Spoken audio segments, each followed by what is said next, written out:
বাবু বলছে দেখো আমাকে না এই টিন থেকে দেখো তেল পড়ছে, আমাকে এটা কিনে দাও, তো কিনে দাও, অর্ডার দিই। তো কি করবে নিয়ে? আমার তেলের টিন নিয়ে আসি, তেল নেবে, কল নেবে, টিনটা তেলে দিলে আসি না আমরা। বেশ, ট্রেনের তেলটা ঠিক আছে, তাহলে এত কাজ করে এই রুটি বেল্লাটা আমাকে কিনে দাও, রুটি বেল্লাটা। রুটি বেলা? আমি রুটি খাই? রুটি বেলা নেবে? রুটি বেলা নেবে? রুটি বেল্লাটা না কিনে দাও, রুটি খাও না ঠিক আছে, তাহলে এই ফ্যানটা কিনে দাও, ফ্যানটা আমাকে খুব গরম লাগে। ফ্যান নিতে হবে না, ফাঁকা জায়গায় রান্না করে ফ্যান লেগে কী করবে? ফাঁকা জায়গায় তো ফ্যান লাগাবে, মাথারও ফ্যান লাগাবে নাকি?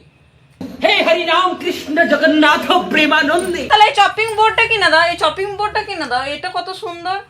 ওটা নিয়ে কী করবে? তুমি তো বটিতে কাটো, সারাদিন তো বটিতেই কাটছো। আবার তাহলে আমাকে অন্তপক্ষে এই গ্লাস কটা তার বলো না, এই গ্লাস কটা তো আমাকে কিনে দাও। গ্লাস নিতে হবে না, বাইরে বোতলগুলো ফেলো আগে। রাজ্যের বোতল জড়ো করেছে ও গ্লাস। গ্লাস জল খাও তুমি গ্লাস করে? লোকের দেবো না। লোক যখন আরো তখন দেখা যাবে, বোতলে তো ধরিয়ে দাও। কোনো দিন তোমার তোমার সংসারে ওই পুরনো পুরনো জিনিসই থাকবে, কোনো দিন এই লোকটার জন্য নতুন জিনিস আসবে না আমাদের ঘরে, কোনো দিন না। এই লোকটা আমাকে কিছু কিনতে দেয় না, কিছু না।